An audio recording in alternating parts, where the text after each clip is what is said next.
সংসদে জুন মালিয়ার সাথে তিনি যে কথা বলছিলেন সেটা কোনো খারাপ কথা বলেননি, এটা বাঙালির গসিপ করার প্রবণতা, তাই জন্য এটা ছড়ানো হচ্ছে। দেখুন কি বলেছেন না বলেছেন জানি না, আমরা আমাদের ইন্টারেস্টও নেই। আমাদের ইন্টারেস্ট একটা জায়গাতে, লোকসভাতে কি এই ধরনের খুনসুটি করার জায়গা? আমরা যদি খুনসুটি করতেই হয় যান না, অনেক জায়গা আছে তো, আমি তো সেখানে গিয়ে করুন, নাহলে ক্যান্টিনে গিয়ে করুন। লোকসভার পাশেই ক্যান্টিন আছে, সেখানে গিয়ে করুন, আমরা তো মানা করছি না।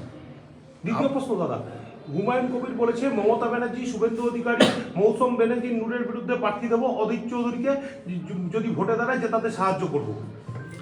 কোথায় প্রার্থী দেবে না দেবে আগে নিজে ঠিক করে, নিজে কোথা থেকে দাঁড়াবে আর সেখান থেকে জিতবে কিনা।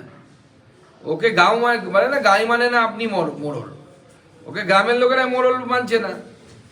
কটা বার লোক নিয়ে কি বাবরি মসজিদ যাত্রা না কি যাত্রা একটা করলো, সেই যাত্রা তো সেটা নাটক যাত্রায় পরিণত হলো।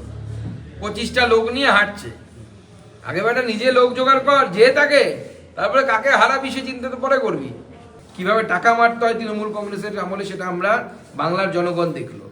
উত্তর চণ্ডীপুর পঞ্চায়েতে কয়েক কোটি টাকা ব্যয়ে যে রিংবাদ তৈরি করা হয়েছে তার 2 মাসের মধ্যেই সেখান থেকে সেই রিংবাদ ভেঙে চৌচি, যা টাকা খাওয়া হয়ে গেছে তৃণমূল নেতাদের, আর ওটা নিয়ে মাথা ব্যথার কিছু নেই। এবার আছি বৈষ্ণবনগরে বিজেপির বিধায়ককে হারিয়ে গতবার পরাস্ত করে তৃণমূল কংগ্রেস ভোটে জেতার পর থেকে বৈষ্ণবনগর পাচারের, অর্থাৎ বিশেষ করে গরু পাচার, অনুপ্রবেশ, মাদক পাচার, ফেন্সিডিল, এই পাচারের অন্যতম এপিসেন্টার হয়ে ওঠে বৈষ্ণবনগর। এছাড়াও রেশন দুর্নীতিতে যে ওখানকার স্থানীয় বিধায়ক চন্দনা সরকার, সেখানে তার ঘনিষ্ঠ নেতা আশরাফুল ইসলাম তার নাম জড়িয়েছে। একজন বিধায়কের সাথে আরো অনেক বিধায়কের এখানে কীর্তি আছে, বিধায়কের সাথে ছবি আছে, এরকম বিধায়িকার সাথে ছবি আছে, এরকম লোক ড্রাগের ব্যবসাতে কিছুদিন আগে অ্যারেস্ট হয়েছে। আসবে সব এক এক করে, সবার চ্যাপ্টার, সবার কুষ্টি আমরা ঠিকুজি কুষ্টি তৈরি করেছি, সবার শিকুজি কুষ্টি আপনাদের সামনে আমরা দেব। তরুণের স্বপ্ন প্রকল্পে 1 কোটি টাকা সাইবার ক্যাফের নামে বেআইনিভাবে সরিয়ে ফেলা হয়েছে। জনগণের টাকা, এই টাকা সরিয়ে ফেলা হয়েছে। গঙ্গা ভবনে ক্ষতিগ্রস্তদের পরিত্রাণের কথা বললেও সম্পূর্ণভাবে আমাদের যে বর্তমান বিধায়ক তৃণমূল কংগ্রেসের চন্দনা ম্যাডাম, তিনি সম্পূর্ণভাবে ব্যর্থ হয়েছিল।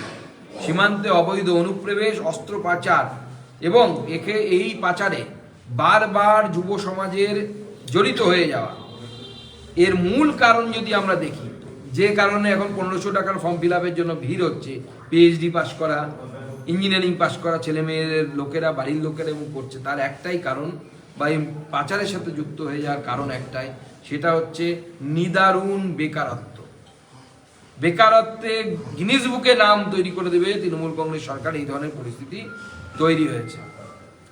অবৈধ পোস্ত চাষ বৈষ্ণবনগরের একটা বড় সমস্যা বলতে এটা ভারতবর্ষের আন্তরিক সুরক্ষার ক্ষেত্রে অত্যন্ত গুরুত্বপূর্ণ বিষয়, এবং এই পোস্ত চাষের জন্য প্রায় 12,200 বিঘা জমি নষ্ট হয়ে গেছে। এছাড়াও 2021-এর বিধানসভা নির্বাচন এবং 2023-এর পঞ্চায়েতের নির্বাচনের পর তরুণ ঘোষ তৃণমূলের নেতা এবং কংগ্রেস নেতাদের ভোট পরবর্তী অশান্তির বলি হয়েছে বৈষ্ণবনগরের 2 জন। একদিকে ভাঙন, একদিকে অনুপ্রবেশ, অস্ত্র পাচার, হিংসা এবং তার সাথে ভারতবর্ষের ইন্টারনাল সিকিউরিটিকে বা আন্তরিক সুরক্ষাকে চ্যালেঞ্জের মুখে ফেলে দেয়া পোস্ত চাষ, অবৈধ হাতিয়ার, কোনো কিছুই বাদ নেই। দেখে মনে হচ্ছে পুরোটাই মল। যে ধরনের দুর্নীতি চাইবেন তৃণমূল কংগ্রেসের আমলে সব ধরনের দুর্নীতি আপনারা পাবেন। বিশ্বের তাবৎ দেশ ঘুরলেও আপনারা এত দুর্নীতি পাবেন না যতটা তৃণমূল কংগ্রেসের আপনে হচ্ছে। এবার আসি আমরা এই ফারাক্কা বিধানসভার ক্ষেত্রে। বেওয়া 2 এবং ইমামনগর গ্রাম পঞ্চায়েতে একাধিক গ্রামের রাস্তা চলার অযোগ্য এবং বালির বস্তা ফেলে বন্যা নিয়ন্ত্রণের ব্যবস্থা করা হচ্ছে। প্রত্যেকবার যখন বন্যা হয়, বন্যার সময় দেখবেন মালদা জেলার বিস্তীর্ণ অংশ জুড়ে সেখানে বোল্ডার ফেলা, বস্তা ফেলা, বাঁশ দিয়ে বাঁধ আটকানো, বাঁশ পুঁতে বা কোনো ক্ষেত্রে আমরা তাও 2-4টে শালবল্লা আমরা যাদেরকে বলি, সেই শালের খুঁটি পুঁতে বালির বস্তা দিয়ে ভাঙন রোধের ব্যবস্থা হয় প্রত্যেকবারই। এই এখন কিন্তু জলের স্তর নেই, এখন আর কোনো হেলদোল দেখতে পাবেন। আবার যখন বন্যা আসবে বর্ষাকালে, তখন সমস্ত রকম শুরু হয়ে যাবে, কারণ ওখানে ওই টেন্ডারের নামে লক্ষ লক্ষ কোটি কোটি টাকা নয়ছয় করা হচ্ছে। মহাদেবনগর গ্রাম পঞ্চায়েতের বুনিয়াদপুর এলাকায় ফারাক্কার, সেখানে একের পর এক বোরওয়েল অকেজো হয়ে যাওয়া, ফিডার ক্যানেলের দূষিত জল সাধারণ মানুষকে খেতে হচ্ছে বিগত দিনে।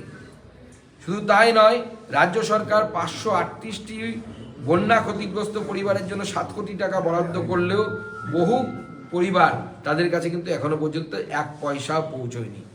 এসএসসি দুর্নীতি কাণ্ড, সেখানে অর্জুনপুর হাই স্কুলের একসাথে 36 জন শিক্ষক, একই স্কুলের 36 জন শিক্ষক তারা একসাথে চাকরি হারিয়েছে। এটা ভাবা দরকার, যেই সমস্ত শিক্ষক যারা চাকরি হারিয়েছেন তাদেরকে কেন এই সমস্ত জেলাতেই পাঠানো হচ্ছে? কেন কলকাতা স্কুলগুলোতে এতগুলো শিক্ষক একসাথে চাকরি যায় না? ইচ্ছে করে এই সমস্ত জেলার স্কুলগুলোতে পাঠানো হয় যাতে সাধারণ মানুষের চোখ থেকে বা মেন মিডিয়ার চোখ থেকে, মিডিয়ার লেন্সের থেকে এই সমস্ত দুর্নীতিকে দূরে রাখা যায়, কিন্তু এইভাবে দূরে রাখা সম্ভব হবে না। এখানকার বিধায়ক মনিরুল ইসলাম, তার কুকীর্তি আপনারা সবাই জানেন। এনটিপিসি থেকে 6 কিলোমিটারের মধ্যে তিনি বলেছিলেন, তার বিধানসভা ভোটে প্রতিশ্রুতি দিয়েছিলেন উনি শুল্কহীন বিদ্যুৎ দিবেন এবং প্রতিটি ঘরে 24 ঘন্টা আলোর প্রতিশ্রুতি দিয়েছেন, পূরণ হয়নি। শুধু তাই নয়, এই মনিরুল ইসলাম এসআইয়ের আবহে একের পর এক সাম্প্রদায়িক উত্তেজনাপূর্ণ বক্তব্য রেখে হিন্দু সমাজকে, যারা সেই বিধানসভায় সংখ্যালঘু বা এই জেলায় সংখ্যালঘু, তাদেরকে ভয় দেখানোর কাজ করেছে এই বিধায়ক। এবং বিধায়কের ঘনিষ্ঠ লোকেরা ফারাক্কার যে টোল প্লাজা আছে, এই ফারাক্কার টোল প্লাজাকে তোলাবাজির টোল প্লাজাতে পরিণত করেছে। সমানে তোলাবাজি হচ্ছে ওখান থেকে। আমাদের এই এলাকার অর্থাৎ ফারাক্কার তৃণমূলের ব্লক সভাপতি আসাদুজ্জামান, সেই আসাদুজ্জামান একাধিক গ্রাম পঞ্চায়েতের প্রধান, তাদের বিরুদ্ধে সরকারি জমি বেআইনিভাবে দখল করে নেওয়ার অভিযোগ কিন্তু এই বিধানসভাতে আছে। আমি আরো অনেক আছে বললাম, ফিরিস্তি, এত ফিরিস্তি যে কয়েক ঘন্টা চলে যাবে। এবার আসি মোথাবাড়িতে।